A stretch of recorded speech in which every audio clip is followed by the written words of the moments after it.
Have you ever felt it? A pervasive yet ineffable sense of modern malaise, a feeling of being perpetually distracted, emotionally numb, and profoundly disconnected from a more authentic sense of self, even as the world shouts that you are more connected than ever. It's a weariness that sleep doesn't cure, an emptiness that distraction doesn't fill. If you recognize this silent ache, the first and most important truth you must understand is this. This is not a personal failing. You are not broken or inadequate. You are simply feeling the effects of a systemic rewiring, an invisible architecture being built inside your mind without your consent. The psychologist Carl Jung introduced the concept of the collective unconscious, the shared psychic wellspring from which our deepest symbols, myths, and instincts emerge. Think of it as the spiritual soil of humanity. Modern technology, however, has ceased to be a passive tool and has become an active, invasive force, polluting this wellspring with artificial anxieties, manufactured desires, and a relentless stream of digital noise. It is not just distracting us, it is rewriting our dreams. Collectively, we are being forced to dream a shallow, anxious dream, a nightmare of endless notifications and comparisons. The philosopher Arthur Schopenhauer described the human condition with the analogy of porcupines on a cold day. They must huddle together to stay warm and survive, but as they draw too close, they injure one another with their quills. Modern life, with its constant digital proximity, promises us the warmth of this connection. But what it actually delivers is the ceaseless, low-level pain of comparison, performance, and superficiality. It pushes us into a paradoxical state of isolated togetherness, where we are surrounded by avatars, but profoundly alone in our truth. We are pricking each other with our curated lives and our perfect masks. The purpose of this video, therefore, is not to offer a digital detox, a temporary solution to a problem that has become part of our framework. The goal is much deeper.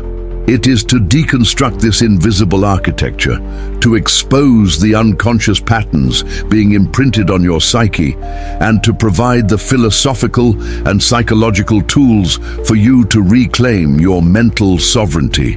This is not about abandoning the world, but about refusing to be molded by it. This is not a journey about detoxing. It is about a conscious re-architecting of the self. Let's begin with the existential pain you know intimately, even if you've never named it. It's the gnawing emptiness and low-grade anxiety that settle in after hours of mindless scrolling, the feeling of being completely drained and unproductive despite having been constantly busy with digital stimuli. This is not ordinary fatigue, it is the ache of a mind that has been trained to chase ghosts, a starving soul being fed digital crumbs. It is the echo of unrealized potential, drowned out in the noise of empty rewards. To understand why this happens, we need to look at the mechanics of your brain. The brain operates on a principle called neuroplasticity, which means it physically rewires itself based on your habits. When this capacity for change meets the hedonic treadmill, the tendency to quickly return to a baseline level of happiness, no matter what happens, a dangerous cycle is created. Every notification, every like, doesn't just distract you. They are small shocks of dopamine that rewire your neural pathways, training your brain to crave instant, low-value rewards. Your capacity for deep focus, delayed gratification, and meaningful work is not just being challenged, it is being systematically dismantled, neuron by neuron. And here is the counterintuitive revelation that can set you free. You are not lazy or undisciplined. Your brain's reward system has been hijacked. The platforms you use are not neutral tools designed for your well-being. They are meticulously engineered environments designed to mine your attention, the 21st century's most valuable resource. The resulting addiction is not a moral failure on your part, but a programmed and successfully exploited biological response. You are not failing the system, The system, designed to keep you engaged, not fulfilled, is failing you. Forget the pop culture fallacy of dopamine fasting. The goal is not to eliminate dopamine, but to retrain your brain to derive it from sources that build meaning and strength, not dependency. Adopt a high-effort reward system. The principle is straightforward, but it will require will. For every 60 minutes of passive, mindless consumption, consciously invest 15 minutes in a difficult, skill-building activity. Read a dense book that challenges your thinking. Practice a musical instrument, feeling the frustration of error. Solve a complex problem that forces your mind to stretch. This act of deliberate effort begins to reverse the rewiring, teaching your brain that the deepest satisfaction comes not from easy distraction, but from earned mastery. Imagine your mind as a powerful wild horse. For millennia, it evolved to roam vast plains of thought, creativity, and deep contemplation.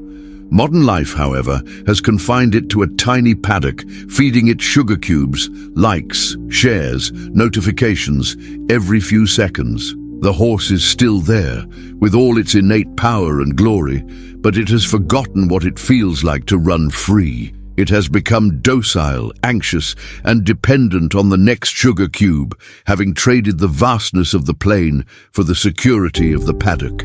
Now let's address the social trap. A source of silent exhaustion for so many. It is the relentless, suffocating pressure to project a perfect, polished, and successful version of yourself online. This creates a painful and unsustainable split between your curated digital avatar, always happy, always successful, always in beautiful places, and the messy, complex, and often painful reality of your inner life. This gap is not just stressful, it is a form of self-betrayal that slowly corrodes the soul. Carl Jung taught us about the persona, the social mask we wear to navigate the world. It is a necessary tool. However, the digital persona is something else entirely. It is a rigid, idealized, and fragile prison. And the psychic law, as Jung understood it, is clear. The more perfect and unrealistic your mask becomes, the larger, darker, and more volatile your shadow. All your flaws, insecurities, fears, and unlived potential grows in the darkness of your unconscious, waiting to erupt. If you've ever been haunted by imposter syndrome, that nagging feeling that you are a fraud and will be found out at any moment, understand this. That feeling is, paradoxically, a sign of your authenticity fighting to survive. Your imposter syndrome is a direct consequence of your carefully crafted digital persona. It is not your mind lying to you, it is your soul screaming the truth, warning you that the distance between who you pretend to be and who you really are has grown dangerously wide. It is a call for realignment. To heal this split, you must willingly turn toward what you hide. Start a shadow integration journal. In a private notebook that no one else will see, write about the mistake you made and hid out of shame. Give voice to the negative emotion you felt today. The envy, the resentment, the petty anger. Admit a desire you deem unacceptable for your public image. The goal is not to judge or eliminate the shadow, which is impossible, but to bring its contents into the light of consciousness. In doing so, you reduce its power to control you unconsciously. Consider the tragic archetype of the perfect influencer who suddenly unravels publicly. This is not mere entertainment or gossip. It is a modern-day cautionary tale, the mythological story of Icarus for our age. He flew too close to the sun of digital perfection, and his wax wings, built from the denial of his own dark humanity, melted, sending him into a fall. Each of these collapses is a reminder of the psychological cost of denying one's own totality in pursuit of a flawless image. Notice a subtle but growing psychological block in yourself and others, a rising inability to tolerate opposing viewpoints or to engage in complex thought. The feeling of being righteously certain in your beliefs, yet increasingly anxious, angry, and even shaken when confronted with disagreement. This is not a sign of strong conviction. It is the symptom of an intellect that has grown brittle and pampered. This phenomenon is driven by confirmation bias, operating on an unprecedented industrial scale. The algorithms that govern your digital life are not neutral. They are designed with a single purpose: to hold your attention for as long as possible. And the easiest way to do that is to feed you content that confirms your existing biases, creating a perfectly sealed epistemic bubble.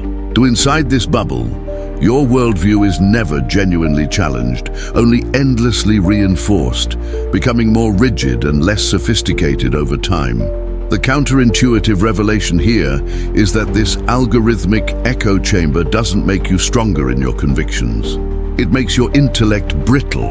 A mind that is never exposed to intellectual friction, that never has to wrestle with an intelligent counter-argument, loses its capacity for critical thinking, empathy, and wisdom. It becomes dogmatic, reactive, and ultimately breakable.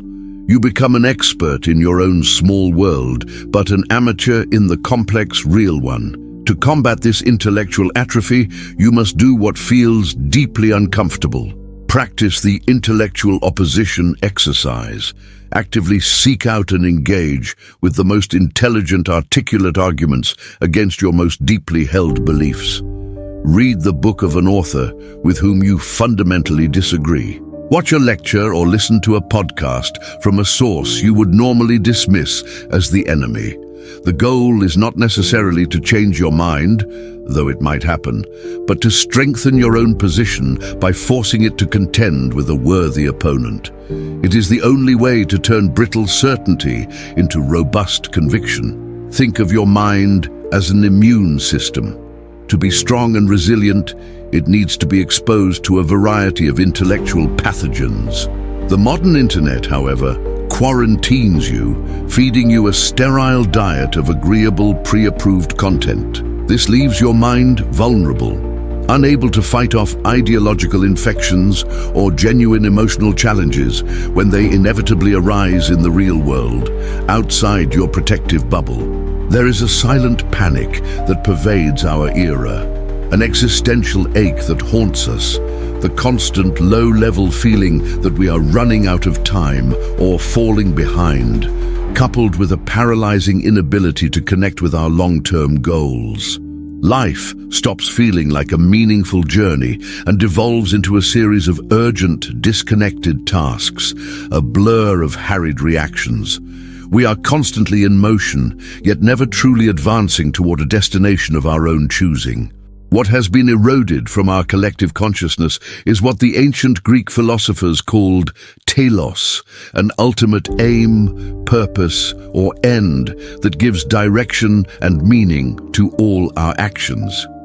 The relentless pace of modern life, with its bombardment of immediate demands, rewires our perception of time, shortening our psychological horizon. We become trapped in the tyrannical now, sacrificing our life's ultimate purpose for the illusion of short-term productivity. We are trading our cathedral for bricks, and herein lies modernity's cruelest paradox.